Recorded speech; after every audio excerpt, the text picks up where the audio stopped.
اسمع مني. خلينا أقولها من الأول من غير لف ودوران. مش كل تضحية شرف. في ناس كانت نبيلة وفي ناس كانت بتضحي عشان جهل، وفي تضحية كانت خوف متغطي في شكل قلب وحب.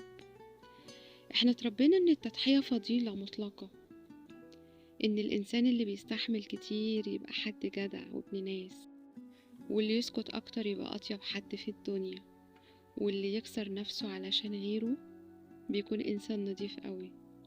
بس محدش قالنا ان في تضحية بتاخد منك اكتر ما بتدي، وبتطلعك من الحكاية مكسور ومش فاهم ولا عارف ايه اللي حصل. لان التضحية الحقيقية عمرها ما كانت انك تلغي نفسك، ولا انك تحط مشاعرك تحت رجليك علشان غيرك ما يزعلش منك. التضحية الصح قرار بيكون واعي من جواك، مش رد فعل من واحد خايف انه يخسر اي حاجة. في ناس بتضحي علشان بتحب، وفي ناس بتضحي علشان خايفة تتساب، ودي نقطة فاصلة بين الاتنين.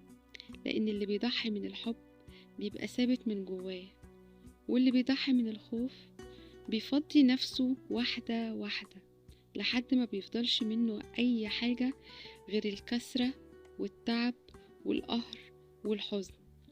وأخطر حاجة حصلت إن التضحية ارتبطت دايما بالسكوت والصمت. ليه؟ اتقال لنا استحملوا، كبروا دماغكم، عدوا، وكأن الوجع لما نسكته هيموت جوانا. والحقيقة غير كده، الوجع لما بنسكته بيغيرنا، بيغير أفكارنا، بيغير اتجاهاتنا، بيغير مشاعرنا، بيغير كل حاجة فينا، بيغير حتى ضحكتنا، بيغير ردود أفعالنا، وبيغير نظرتنا للناس. وبيجي وقت نلاقي فيه نفسنا بقينا حد تاني ومش فاهمين ليه. في تضحية اسمها أنا بس عايز السلام النفسي ليا، أو حتى إنك تعدي الغلط وتبلع أي إهانة وتتنازل كمان عن حقك علشان بس الحياة تستمر وتكمل. بس لو جيت سألت نفسك سؤال واحد بس، هي ليه الحياة مستمرة؟ هي ليه مكملة معايا؟ ولا انت اللي من جواك خلصت؟ الناس اللي بتتعود تضحي كتير بتدفع أكتر، بتدفع تمن غالي جدا، مش علشان هما وحشين، بالعكس، لكن لأنهم هما متعلموش يقولوا كفاية، متعلموش يقولوا لأ. والحقيقة المرة هنا إن اللي بيتعود ياخد منك كل مرة مش بيحس بقيمتك غير لما بتوقف وتقول كفاية. علشان التضحية الحقيقية هي إنها ما تكسرش كرامتك، وما تمسحش شخصيتك، وما تخليكش كل يوم تنام وانت حاسس إنك قليل.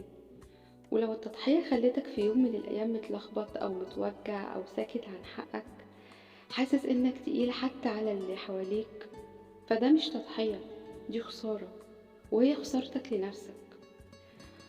أشجع تضحية تعملها إنك تختار نفسك، إنك تمشي من غير صوت، من غير ما تبرر حتى انت عملت ليه كده، من غير ما تثبت انك كويس. مش كل انسحاب هروب، ولا كل انسحاب كان نجاة من مشكلة. في فرق بين اللي يسيب علشان مش مهتم، وان اللي يسيب علشان تعب. وخليك فاكر ان اللي يستاهل تضحية عمره ما يطلبها بالطريقة اللي تكسرك. عايزة اقولك حاجة، التضحية اللي تخليك اهدى من جواك وقريب لنفسك وثابت على الارض هي دي التضحية الصح. انما التضحية اللي تفضل بعدها حاسس انك لوحدك حتى وانت وسط الناس، دي ما كانتش تضحية، دي كانت فضيلة منك وكانت درس قاسي جدا ليك. لان ببساطة عايزة اقولك ان التضحية مش بطولة ولا وسام هنحط على صدرنا، علشان اللي ضحى وخسر نفسه صدقني ما كسبش حد، واللي حافظ على نفسه وهو بيحب ده هو ده اللي فهم التضحية صح. افتكر دايما ان ربنا ما خلقكش علشان تتحرق وغيرك يتدفى، ولا عشان تقع وغيرك يفضل واقف. التضحية اللي من غير تقدير بتعلم الناس تستهلكك، والتضحية اللي من غير حدود بتحولك لذكرى من غير قيمة. واوعى تفتكر انك لو تعبت اكتر هتتحب اكتر. اللي بيحبك صح ما يرضاش يشوفك بتتوجع ولا تتألم.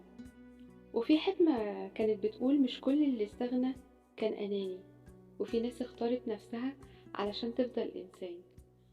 اختار تضحية تقربك من ربنا وتقربك من نفسك وتخليك تنام وانت راضي. هقولك حاجة، أي تضحية تسرق منك سلامك وتكسر كرامتك وتطفي نورك، دي سيبها فورا، دي مش عبادة، دي خسارة، وخسارة كبيرة قوي.